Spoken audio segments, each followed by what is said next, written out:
आज मनीष सिसोदिया जी आ रहे हैं। उन्होंने रिहायशी इलाके में शराब के ठेके खुलवाए थे। इसके विरोध में आप धरने पर भी बैठे थे। इसके लिए आपके क्या विचार है? देखिए, मैं एक बताना चाहता हूँ कि हमारा जो क्षेत्र है यहाँ पे क्या है, वो गरीब आदमी और मजदूर वर्ग बहुत बड़ी संख्या में रहता है, जो कि हमारे क्षेत्र के लोग जो रोज़ कमाते हैं, रोज़ खाते हैं, उनके पास ऐसा नहीं है कि वो मतलब उनके पास बहुत ज़्यादा पैसा है। लेकिन यहाँ पर हमारा जो शराब, हम गांव में जब आदमी रहता था, हम गांव से आए हैं, गांव में शराब का ठेका कई कई किलोमीटर दूर होता था। उसकी सोच ये होती थी कि जो बुरी चीज़ है जिससे परिवार बर्बाद होते हैं, स्वास्थ्य खराब होता है, पैसा बर्बाद होता है। एक आदमी शराब पीता है, पूरा परिवार, पूरा समाज, पूरा मोहल्ला बर्बाद होता है नशा करने के कारण।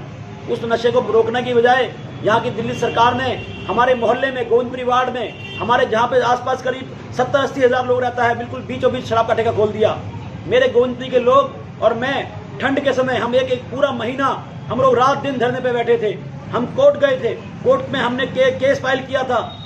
हमारी बहुत लंबी लड़ाई के बाद यहाँ से ठेका खाली हुआ, हमारी गोविंदपुरी को निजात मिली। नहीं तो हमारे बच्चे, हमारे गोविंदपुरी के लोग शराब की वजह से बर्बाद हो जाते। आज वही मनीष सिसोदिया जी हमारे वार्ड में आ रहे हैं, उनके ऊपर एफआईआर की गई है। एफआईआर क्यों की गई है? क्योंकि मुझे पता लगा शराब का कोई जो मामला था, जो ठेके दिए गए थे, उसमें कुछ घोटाला हुआ है, इसके खिलाफ उनकी एफआईआर की गई है। वही व्यक्ति जिन्होंने पूरी गोविंदपुरी को बर्बाद करने की कोशिश की, आज वही मनीष सिसोदिया जी हमारे वार्ड में आ रहे हैं। मैं उसका विरोध करता हूं कि हमारी गोविंदपुरी को, जो गोविंदपुरी पूरी की पूरी सड़कों पे थी, ठंड में आप विधायक जी एक बार नहीं आई थी, मनीष जी आप एक बार नहीं आए थे, हमारी गोविंदपुरी परेशान थी। हमारे बच्चों का क्या होगा? हमारे मोहल्ले में ठेका खुलेगा तो क्या होगा? हम उसका विरोध करते हैं। विधायक जी से कहना चाहते हैं, आपने डिप्टी सीएम की हमें जरूरत नहीं है। हमारे इलाके में जो नशा बढ़ाने का जिन्होंने काम किया, नशा फैलाने का काम किया, उस व्यक्ति को हम बिल्कुल स्वीकार नहीं करेंगे। सर, झुग्गी वालों को मकान बीजेपी केंद्र सरकार दे रही है, जिनको मकान नहीं दे रही है, आप उनकी मदद कैसे करेंगे? देखिए, ये जो मकानों का काम है, ये केंद्र सरकार डीडीए कर रही है। डीडीए मतलब केंद्र सरकार। और मैं भारतीय जनता पार्टी की तरफ से उम्मीदवार बनकर आया हूँ, तो निश्चित रूप से मैं भारतीय जनता पार्टी में आया हूँ। जो मेरे कैंप को लोगों को समस्या आ रही है, भूमिहीन कैंप के कुछ लोगों की कैंसिलेशन हुई है, जिसके लिए वो अपील कर सकेंगे। मैं अपील की कमेटी के आगे खुद पेश होऊंगा, जरूरत पड़ेगी तो कोर्ट जाऊंगा, बड़े अधिकारियों से मिलूंगा। हमारे पास जितने भी कानूनी तरीके हैं, जो लीगल तरीके हैं, पॉलिसी बदलवाने की कोशिश करूंगा। हमारे रमेश जी ने भी कहा है, रमेश जी भी आए थे मेरे उद्घाटन में, उन्होंने भी कहा है कि हम मिलकर लड़ाई लड़ेंगे। और निश्चित रूप से हर व्यक्ति जो, क्योंकि मैं बीजेपी में हूं और ये पॉलिसी है, मकान की जो पॉलिसी है, ये भाजपा लेके आ रही है। अभी आगे भी मकान बनने वाले हैं। आपको बताना चाहता हूं कि हमारे नवजीवन नेहरू के बीच में एक बहुत बड़ी पट्टी जो है, उसके लिए वो सर्वे शुरू होने वाला है। तो निश्चित रूप से जो नवजीवन नेहरू के लिए काम शुरू हो रहा है, और उसमें भी 1000 लोगों को लगभग अगले 6 महीने में 8 महीने मकान मिल जाएंगे। उसकी लड़ाई लड़ते हुए मैं कोशिश करूंगा कि जहां झुकी वही मकान, हर व्यक्ति को मकान मिले। उनकी लड़ाई मैं लड़ूंगा और भाजपा में होने के कारण मुझे फायदा मिलेगा, हर व्यक्ति को फायदा पहुंचाऊंगा। गोविंदपुरी की सारी गलियां खोद दी गई हैं, जिसमें आप विधायक के द्वारा आपके जीतने के बाद कैसे ठीक कराएंगे आप? देखिए, हमारी विधायक कालका जी में रहती हैं, उनको गोविंदपुरी का दर्द पता नहीं है। यहाँ पे गलियों के अंदर बाइक चलाना मुश्किल हो रखा है।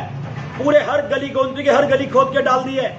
हर गली के अंदर चलना मुश्किल हो रखा है, बाइक चलाना लोग गिर रहे हैं। पूरी गोविंदपुरी को बर्बाद कर रखा है। मैं जैसे ही जीत के आऊंगा, मैं आप पूरे क्षेत्र को बताना चाहता हूं, मैं गोविंदपुरी की एक एक गली, मैंने अपने निगम में, अपने कार्यकाल में भी हर गोविंदपुरी की हर गली बनाने का काम किया था। हम गोविंदपुरी की हर गली फिर से बनाएंगे। और पूरी गोविंदपुरी, क्योंकि हमें रहते हैं यहाँ पे, हमें भी दिक्कत आती है चलने में, निकलने में। सारी गलियां टूटी पड़ी हैं, उसको ठीक करेंगे। गोविंदपुरी की हर गली का सुधार करेंगे, हर गली को दोबारा से बनवाएंगे।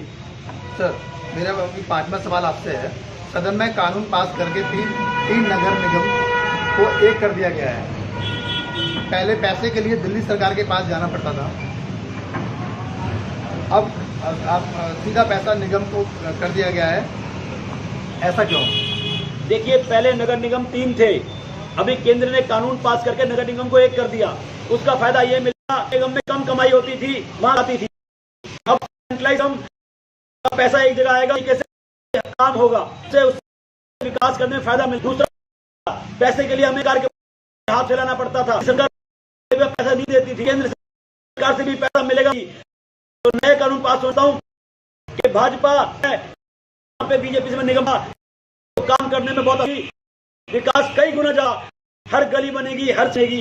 तो निश्चित रूप से मेरा निगम एक हुआ है, जो कानून बना है, जो किया है, उससे हमारे क्षेत्र को फायदा मिलेगा। सर, अगर आप जीत के आते हैं जनता को क्या देंगे और क्या नहीं। देखिए मेरा विषय, ये लैंड डीडीए के पास हमारे इलाके में एक बरात एक पार्किंग की जरूरत है। मैं नगर निगम में जीत रहा था, मैं बीजेपी में नहीं था, अभी मैं आया हूं तो हमारे को लैंड निगम के पास है, निश्चित रूप से हमें लैंड मिलेगी, हम बड़ा घर बनेंगे। जो ग्राम बनाएंगे, सारी हमारी लाइट लगाएंगे, क्रॉप लगाएंगे, पूरे क्षेत्र वासियों की वो करेंगे के और सब ध्यान देंगे। सफाई के जो है, सफाई ठीक से नहीं हो, सफाई कराने विशेष तौर पे ध्यान, सफाई को सफाई में सुधार करने से कहना चाह रहे उसका विरोध करने तो सड़कों में मदद में करे। ये ठेके, ये मनी सिसोदिया पूरी गोंदपुरी परेशान लोग बनाने का काम किया, आज विरोध करते हैं। हमें दिल्ली से जो बोतल के साथ एक बोतल जो हमारे ठेके खोलती थी, को हम पसंद नहीं करते, नहीं चाहिए, हम वैसे के ठीक है।